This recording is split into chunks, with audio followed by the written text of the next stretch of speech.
اے میرے محبوب صلی اللہ علیہ وسلم، آپ اس کے ذریعے سے انسانوں کو اندھیروں سے نکال کر روشنی کی طرف لائیں، کار مذلت میں پڑے ہوئوں کو اوج ثریا پہ پہنچانے والی کتاب، اللہ سے بچھڑے ہوئوں کو اپنے اللہ سے ملانے والی کتاب ہے، یہ کتاب ہدایت ہے۔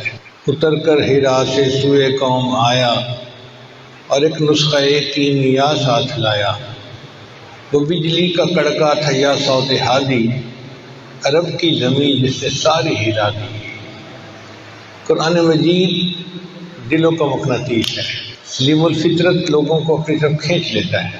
نبی علیہ السلام نے جب آ کے قرآن مجید کی تلاوت فرمائی تو جو سلیم الفطرت حضرات تھے وہ فوراً چلے آئے، جیسے سیدنا صدیق اکبر رضی اللہ تعالیٰ عنہ اتنے سلیم الفطرت تھے کہ زمانہ جاہلیت میں کبھی شراب نہیں پی، کبھی زنا نہیں کیا۔ ان گناہوں سے وہ اپنی سلیم الفطرت ہونے کی وجہ سے بچے ہوئے تھے، سب سے پہلے وہ ایمان لے آئے، اور بھی حضرات قریب آ گئے۔ حضرت عمر رضی اللہ عنہ جیسے بہادر انسان، جب انہوں نے دیکھا کہ ایک ہنگامہ برپا ہو گیا ہے مکہ مکرمہ میں، کوئی بندہ ہے جو ہمارے معبودوں کے خلاف باتیں کرتا ہے، تو تلوار لے کے نکل کھڑے ہوئے کہ میں قصہ ہی سمیٹ دیتا ہوں۔ اللہ کی شان دیکھیے کہ راستے میں ایک صحابی ملے، سلام دعا ہوئی تو انہوں نے پوچھا کہاں جا رہے ہو؟ کہنے لگے بس میں مسلمانوں کے پیغمبر اسلام کا قصہ ہی سمیٹتا ہوں۔ انہوں نے کہا ان کے تو واضح قصہ سمیٹنا، پہلے اپنے گھر کی خبر لو، تمہاری بہن مسلمان ہو چکی ہے، بہنوئی مسلمان ہو چکے ہیں۔ تو بڑا غصہ بڑھ گیا، یہ کیسے ہو سکتا ہے، میری بہن ہو، میرا بہنوئی ہو، اور مجھ سے مشورے کے بغیر وہ نیا دین قبول کر لیں۔ تو بہنوئی کے گھر چلے گئے۔ اب جب وہاں گئے تو پتہ چلا آواز سے کہ کچھ وہ پڑھ رہے تھے، ایک صحابی تھے جو ان کو قرآن پڑھا رہے تھے۔ دروازہ کھٹکھٹایا، ان کو پتہ چل گیا کہ عمر آیا ہے۔ وہ صحابی بھی چھپ گئے اور انہوں نے قرآن مجید کو بھی چھپا دیا۔ اندر گئے تو جا کے اپنے بہنوئی سے کہا میں نے سنا ہے کہ تم مسلمان ہو گئے ہو۔ انہوں نے آگے سے جواب دیا کہ اگر اسلام سچ ہے تو قبول کرنے میں کیا رکاوٹ ہے۔ غصہ انتہا کو پہنچا ہوا تھا، اپنے بہنوئی کو مارنا شروع کر دیا۔ خامد کو بچانے کے لیے بہن درمیان میں آئی تو بہن کو بھی تھپڑ لگایا۔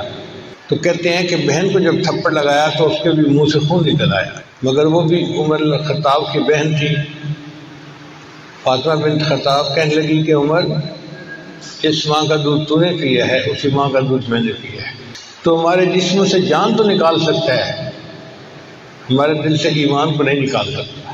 بہن کی یہ بات دل پہ اثر کر گئی، کہنے لگے اچھا بتاؤ تم کیا پڑھ رہے تھے؟ انہوں نے پھر کہا کہ ہم قرآن پڑھ رہے تھے۔ کہنے لگے اچھا مجھے بھی اپنے پیغمبر اسلام کے پاس لے چلو۔ نبی اسلام کی خدمت میں آئے۔ نبی علیہ السلام اس وقت دار ارقم میں تھے، یہاں کنڈی لگا کر کلمے کی تعلیم دیا کرتے تھے۔ حضرت حمزہ رضی اللہ عنہ بھی وہیں موجود تھے۔ دروازہ کھٹکھٹایا۔ اب صحابہ کرام تو بہت خوف زدہ تھے کہ قریش مکہ کو پتہ چل گیا کہ اس گھر میں مجلس ہوتی ہے تو ہمارے لیے تو مصیبت آ جائے گی۔ تو ایک صحابی نے کہیں سوراخ سے دیکھا تو عمر بن خطاب کو دیکھا، تلوار لے کے کھڑے تھے۔ آ کے بتایا اے اللہ کے وسلم، عمر بن خطاب آیا ہے، ہاتھ میں تلوار پکڑی ہوئی ہے۔ تو نبی صلی اللہ علیہ وسلم نے فرمایا دروازہ کھول دو۔ حمزہ رضی اللہ تعالیٰ عنہ جو تھے فرمانے لگے آنے دو، اگر ماننے کی نیت سے آیا ہے تو خوشی کی بات ہے، اور اگر کسی اور نیت سے آیا ہے تو اسی کی تلوار سے میں اسی گردن رہوں گا۔ چنانچہ عمر رضی اللہ عنہ اندر داخل ہوئے تو نبی علیہ السلام نے ان کے سامنے سورہ طٰہٰ کی چند آیتیں پڑھی۔ طٰہٰ ما انزلنا علیک القرآن لتشقیٰ الا تذکرۃ لمن یخشیٰ۔ پڑھتے پڑھتے جب یہ آیت پڑھی اننی انا اللہ لا الہ الا انا فاعبدنی واقم الصلاۃ لذکری، تو عمر رضی اللہ عنہ کا دل جو تھا وہ خوشی ہوا، کہنے لگے کہ اس مجھے کلمہ پڑھا کے مسلمان بنا دیا۔ تو قرآن مجید نے سلیم الفطرت لوگوں کو کھینچ لیا تھا اپنی طرف۔ ہم نے اسکول میں جب سائنس سبجیکٹ پڑھنا شروع کیا تو ایک دن ہمارے استاد نے لکڑی کا برادہ منگوایا۔ لکڑی کو جب کاٹتے ہیں نا تو اس کا برادہ جمع ہو جاتا ہے، تو وہ برادہ ملا کے اس کے اندر کچھ لوہے کے ٹکڑے ڈال دیے۔ پھر ہمیں کہنے لگا کہ یہ لوہے کے ٹکڑے الگ کرو۔ اب ہم بچے تھے تو ہم ایک ایک ٹکڑا ڈھونڈ ڈھونڈ کے الگ کرنے لگے۔ پھر اس نے کیا کیا کہ ایک اس کے پاس کوئی چیز تھی جو اس نے اس کے اوپر پھیری تو سارے ٹکڑے اس کے ساتھ چپک گئے۔ ہم نے پوچھا استاد جی یہ کیا ہے؟ کہنے لگا یہ مقناطیس ہے، جہاں بھی لوہا ہوگا مقناطیس اس کو کھینچ لے گا۔ تو بالکل اسی طرح قرآن مجید مقناطیس کی مانند ہے، جہاں بھی کوئی سلیم الفطرت انسان ہوگا قرآن اس کو اپنی طرف کھینچ لے گا۔ آج بھی اگر ہم قرآن مجید کے ساتھ تعلق جوڑیں تو ہمارے دل سنور جائیں۔ قرآن دلوں کو صاف کرتا ہے، تصفیہ کرتا ہے، نفس کا تزکیہ کرتا ہے۔ اللہ تعالیٰ نے اس کتاب کو بھیجا اس لیے ہے، یہ اللہ کا کلام ہے، انوارات سے بھری ہوئی کتاب، برکتوں سے بھری ہوئی کتاب، یہ دلوں کی دوا ہے، بیماروں کے لیے شفا ہے، نسخہ خدا ہے۔ اللہ کی شان دیکھیں کہ اب عنقریب ایک مہینہ آنے والا ہے جس کو رمضان المبارک کہتے ہیں، وہ شہر القرآن ہے، قرآن کا مہینہ ہے۔ قرآن اسی مہینے میں اترا اور اس مہینے میں قرآن کی کثرت کے ساتھ تلاوت کی جاتی ہے، تو ہم ابھی سے اس مہینے کے لیے تیاری کر رہے ہیں۔ ہم نے دنیا میں دیکھا ہے کہ عید کے آنے سے ایک مہینہ پہلے عورتیں اپنے کپڑے تیار کرنے شروع کر دیتی ہیں، بچوں کی چیزیں خریدنا شروع کر دیتی ہیں، ایک مہینہ لگ جاتا ہے عید کی تیاری میں۔ تو بھائی رمضان مبارک کا مہینہ شہر القرآن ہے، اس کی آمد کے لیے ہم بھی ابھی سے تیاری شروع کر دیں۔ اور رمضان کی تیاری کیا ہے؟ ایک تو اپنے گناہوں سے توبہ کریں، اور دوسرا اپنے کام کو اس طرح سے سمیٹیں کہ رمضان شریف کا وقت فارغ ہو عبادت کے لیے۔ روزہ صرف کھانے پینے سے رکنے کا نام نہیں ہے، روزہ اپنے اعضاء کو گناہوں سے بچانے کا نام ہے۔ تو ہم روزے کو اس طرح رکھیں کہ ہم کھانے پینے سے بھی رکے رہیں اور اعضاء جسمانی کو گناہوں پہ پڑنے سے بھی بچائے رکھیں۔ یہ اعلیٰ درجے کا روزہ ہے، سر سے لے کے پاؤں تک ہم روزہ دار بن کے زندگی گزاریں، تو اس کی پریکٹس ہمیں ابھی سے کرنی شروع کر دینی چاہیے۔ اگر کوئی صاحب موبائل فون کا استعمال غلط کرتے ہیں تو ابھی سے بند کر دیں، پریکٹس کریں۔ شیطان زور لگائے گا، لیکن جب آپ ریزسٹ کریں گے اور کوشش کریں گے تو اللہ اس مصیبت سے جان چھڑا دیں گے۔ اور اگر سکرین پہ تماشے دیکھتے ہیں تو دیکھنا چھوڑ دیں، اللہ کے لیے چھوڑ دیں۔ یہ رمضان مبارک کی تیاری ہے، اپنے آپ کو گناہوں سے بچانا۔ جیسے انسان نہا دھو کے تیار ہو جاتا ہے نا، ہم توبہ کر کے گناہوں کو چھوڑ کے رمضان کے لیے تیار ہو جائیں، پھر رمضان کی برکتوں سے ہمیں پورا اجر ملے گا۔ نبی علیہ السلام کے زمانے میں قرآن کی کثرت سے تلاوت کی جاتی تھی۔ کتابوں میں لکھا ہے کہ اگر تہجد کے وقت کوئی بندہ مدینہ کی گلیوں میں چلتا تو اسے ہر گھر سے شہد کی مکھیوں کے بھن بھنانے کی آواز آتی۔ بیان آپ عالم انفارمیشن چینل۔ یہ شہد کے مکھیوں کے بھن بھنانے کی آواز کیا ہوتی تھی؟ ہر گھر کے لوگ قرآن پڑھ رہے ہوتے تھے۔ آج ہمارے گھروں سے یہ آواز نہیں آتی، اس لیے کہ سب سوئے ہوئے ہوتے ہیں۔ تو تہجد کے وقت میں قرآن کا پڑھنا دلوں کو دھو دیتا ہے۔ اللہ فرماتے ہیں یا ایھا المزمل قم اللیل الا قلیلا نصفہ او انقص منہ قلیلا او زد علیہ ورتل القرآن ترتیلا۔ اور نبی علیہ السلام کئی مرتبہ آدھی رات، کئی مرتبہ پوری رات قرآن پڑھنے میں گزار دیتے۔ صحابہ کرام بھی اسی طرح۔ اصل میں قرآن کی ایک لذت ہے، جب وہ لذت مل جاتی ہے پھر انسان کا پڑھے بغیر گزارا نہیں ہوتا۔ سیدنا عثمان غنی جان فرمایا کرتے تھے لو طہرت قلوبکم، اگر تمہارے دل پاک ہوتے، ما شبعتم من کلام ربکم، تم اللہ کے کلام کو پڑھنے سے تمہارا دل ہی نہ بھرتا۔ دل چونکہ گناہوں میں ملوث ہوتے ہیں لہذا ہمارا پڑھنے کو دل ہی نہیں چاہتا۔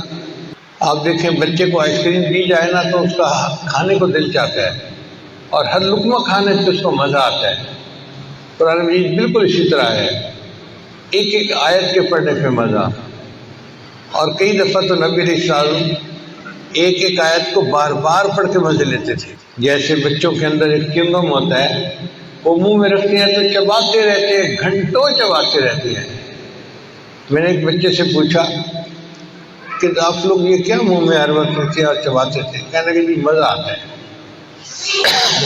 تو بالکل اسی طرح نبی علیہ السلام ایک آیت کو پڑھتے تھے، مزہ آتا تھا، پھر پڑھتے تھے تو قد مقرر کے مزے لیتے تھے۔ اس کو یوں سمجھے کہ جیسے گرمی کے موسم میں پسینے پہ شرابور ایک بندہ گھر آئے اور بیوی اس کو ٹھنڈا بادام کا شربت دے تو ہر گھونٹ پینے کا ایک الگ مزہ ہوتا ہے۔ اسی طرح قرآن مجید پڑھنے کا ایک الگ مزہ ہے، مگر مصیبت یہ ہے کہ دل صاف نہ ہونے کی وجہ سے ہمیں وہ مزہ نہیں آتا، لہٰذا ہم قرآن نہیں پڑھتے۔ دن نہیں مہینوں گزر جاتے ہیں، تلاوت نہیں ہوتی۔ اندر کھچ پڑھنی چاہیے، اندر ایک طلب ہونی چاہیے اللہ کے قرآن کو پڑھنے کی۔ ایک نابالغ آدمی، اس کو تو بلوغ کی لذتوں کا پتہ ہی نہیں، اور اگر ایک بالغ آدمی جس کی شادی ہو چکی ہے اس کو کوئی کہے کہ جی ہم آپ کو بستر کھلا دیتے ہیں، آج آپ بیوی کے پاس نہ جائیں، تو وہ کہے گا کیا بیوقوفوں والی بات ہے، اس سویٹ ڈش کی یا اس کھانے پینے کی یا ان بسکٹوں کی کیا حیثیت ہے؟ میاں بیوی کے وقت گزارنے کا معاملہ ہی کچھ اور ہے۔ اسی طرح جب دل صاف ہوتا ہے تو پھر قرآن مجید پڑھنے کا مزہ ایسا ہوتا ہے کہ پھر نیند کا ہونا، تھکاوٹ ہونا، یہ چیز رکاوٹ نہیں بنتی۔ بندہ جتنا بھی تھکا ہوا ہو رات کے آخر پہ بھی اٹھ جاتا ہے اور مصلی پہ کھڑا ہو جاتا ہے۔ بعض رات تو ایک رات میں ایک قرآن مجید پڑھ لیا کرتے تھے۔ ہم اگر اتنا نہیں پڑھ سکتے تو ہم تھوڑا تو پڑھ سکتے ہیں نا۔ سورہ یاسین ہے تو تہجد میں اس کی تلاوت کر لیں، کوئی اور سورت یاد ہے تو اس کی تلاوت کر لیں، اگر نہیں بھی یاد تو سورہ اخلاص قل هو اللہ احد تو یاد ہوتی ہے۔ یہ قل هو اللہ احد ایک حرکت پہ کئی مرتبہ پڑھ سکتے ہیں۔ کہاں لکھا ہے کہ ایک دفعہ پڑھ کر رکوع کر دینا چاہیے؟ سورہ اخلاص کو 100 مرتبہ پڑھیں، 200 مرتبہ پڑھیں، 500 مرتبہ پڑھیں۔ حافظ قرآن ہونا ضروری نہیں ہے۔ حدیث مبارکہ میں آتا ہے کہ ایک صحابی جو تھے وہ ہر وقت سورہ اخلاص پڑھتے تھے اپنی نماز میں، تو نبی علیہ السلام نے پوچھا کہ آپ ہر وقت کیوں پڑھتے ہو؟ اس نے کہا جی مجھے اس مضمون سے فطری محبت ہے۔ تو نبی علیہ السلام نے فرمایا کہ سورہ اخلاص کی محبت کی وجہ سے اس بندے کو اللہ تعالیٰ جنت میں اعلیٰ مقام عطا فرمائیں گے۔ سورۃ الکوثر یاد ہے، انا اعطیناک الکوثر، تو وہی پڑھیں جو مرضی ہے اور بار بار اس کو پڑھتے رہے۔ یہ جو بار بار پڑھنا ہے نا، اس سے دل پر اثر ہوتا ہے۔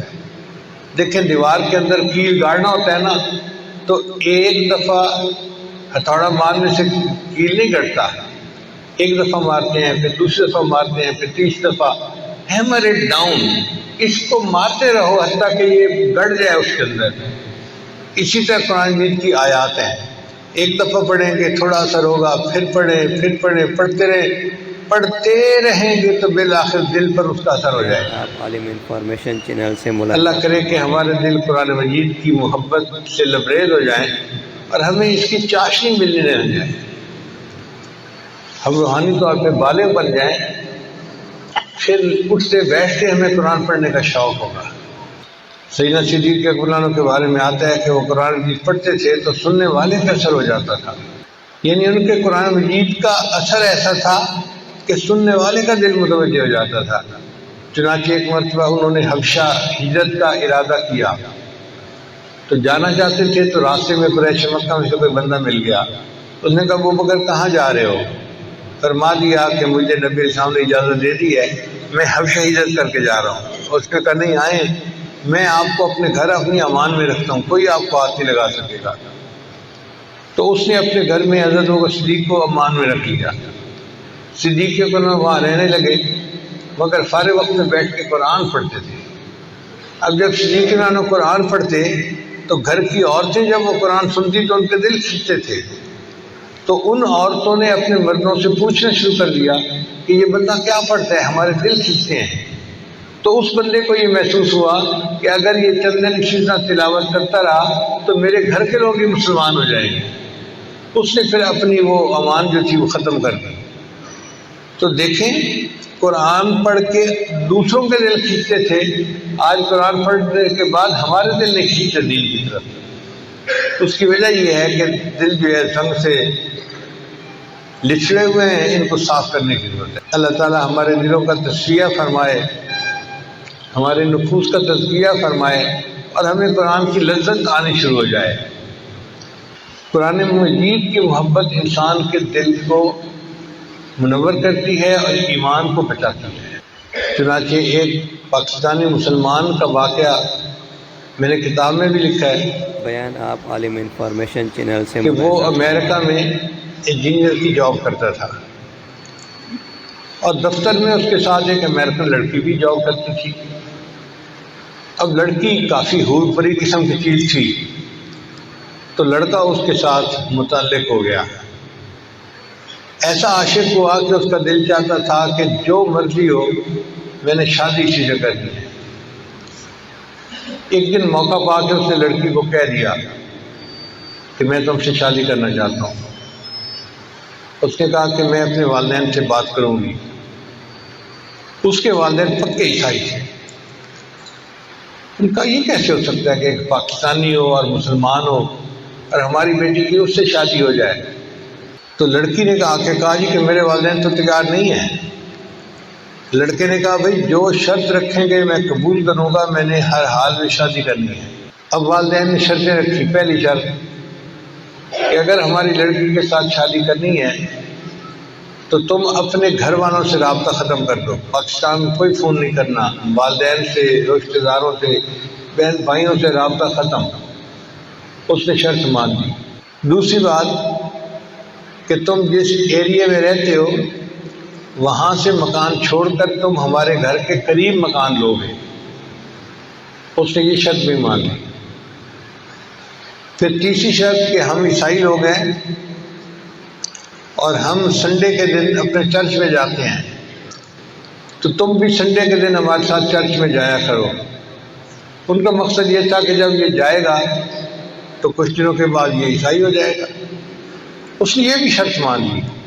پھر انہوں نے ایک شرط اور رکھی کہ ہم کوئی چیز بیٹھ کے کھائیں گے نا تو یہ انکار نہیں کرے گا کہ میں یہ نہیں کھا سکتا، یہ نہیں کھا سکتا، یہ نہیں کھا سکتا، جو ہم کھائیں گے اس کو کھانا پڑے گا۔ مقصد یہ کہ ذبیحہ کا گوشت ہے یا بغیر ذبیحہ کے، یا سور کا گوشت ہے، یہ جو مرضی ہے یہ کھائے گا۔ لڑکے نے یہ بھی بات مان لی۔ آپ یوں سمجھیں کہ لڑکے نے اس کی خاطر ہر بات کو قبول کر لیا۔ تو ماں باپ کہنے لگے ٹھیک ہے، اگر یہ اپنا دین چھوڑ کے ہماری طرح بننا چاہتا ہے تو ہم بیٹی کی شادی کر دیں گے۔ لو جی شادی ہو گئی، اور شادی کے بعد وہ پاکستانی لڑکا اچانک ہی غائب ہو گیا۔ نہ دوستوں کو پتہ کہاں گیا ہے، نہ ماں باپ کو پتہ، کسی سے رابطہ ہی نہیں۔ اس نے جاب چھوڑ کے کوئی دوسری جگہ جاب لے لی اور ایک شہر سے دوسرے شہر منتقل ہو گیا۔ سب لوگ بڑے حیران تھے، اس کو زمین کھا گئی یا آسمان پہ چلا گیا، کیا ہوا اس کے ساتھ؟ 3 سال اسی طرح گزر گئے۔ 3 سال کے بعد امام مسجد نے ایک دفعہ فجر کی نماز کے لیے مسجد کھولی تو یہ پاکستانی صاحب جو تھے یہ مسجد میں آئے نماز پڑھنے کے لیے۔ آپ عالم انفارمیشن چینل سے تو ملاقات۔ امام صاحب نے نماز کے بعد اس کو اپنے کمرے میں بلایا کہ بھئی آؤ بیٹھو، ایک کپ چائے کا پی لو۔ پتہ نہیں کہاں چلے گئے تھے، ملے ہی نہیں تھے عرصے کے بعد۔ تو یہ نماز کے بعد ان کے کمرے میں آیا اور پھر سے اپنی سٹوری سنائی۔ کہنے لگا امام صاحب میں اس لڑکی کے عشق میں اتنا پاگل تھا کہ اندھا ہو چکا تھا۔ ماں باپ کو چھوڑ دیا، بہن بھائیوں کو چھوڑ دیا، اپنے ملک کو چھوڑ دیا،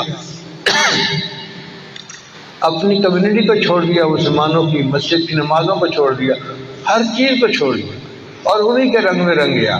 3 سال میں اس کے ساتھ اپنے گھر میں رہا، نہ میں نماز پڑھتا تھا نہ تلاوت کرتا تھا، لیکن میرے جو گھر کا دروازہ تھا نا اس کے سامنے ایک الماری سی تھی جس میں کتابیں لگی ہوئی تھیں، اور ان میں ایک قرآن مجید تھا جس کی سب جلد تھی۔ تو آتے جاتے میں اس قرآن کو محبت کی نظر سے دیکھتا تھا اور اپنے دل میں نادم شرمندہ ہوتا تھا، یا اللہ تیرا قرآن سچا ہے اور میں گندا ہوں اور میں اپنے نفس کی خواہش کے پیچھے اس لڑکی کے ساتھ تعلق جوڑ بیٹھا ہوں، تو مجھے معاف کر دے۔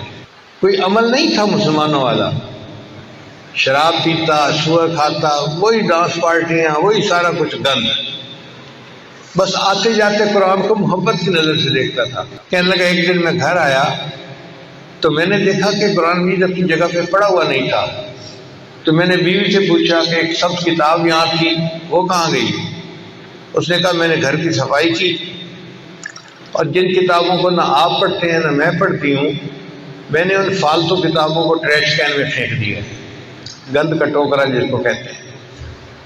کہنے لگا جیسے ہی میں نے سنا تو میں تو فوراً بھاگا باہر کی طرف، اور جو ٹریش کین پڑا ہوا تھا اس میں نے وہ کتاب نکالی اور میں اس کو چوم رہا ہوں اور میں اللہ سے معافی مانگ رہا ہوں کہ یا اللہ یہ تیرا کلام تھا، تیری کتاب تھی، ہم نے اتنی گستاخی کی کہ اس کو ردی کی ٹوکری میں پھینک دیا۔ میں اس کو لے آیا اور گھر آ کے رکھا، تو بیوی مجھ سے پوچھنے لگی کہ تم یہ کیا جذباتی کام کر رہے ہو؟ تب میں نے اسے بتایا کہ یہ تو اللہ کا قرآن ہے اور میں محبت کی نظر سے اس کو دیکھتا تھا۔ اس نے کہا اچھا تمہارے اندر سے مسلمانوں والے جراثیم بھی ختم نہیں ہوئے؟ میں جا کے اپنے گھر والوں کو بتاتی ہوں۔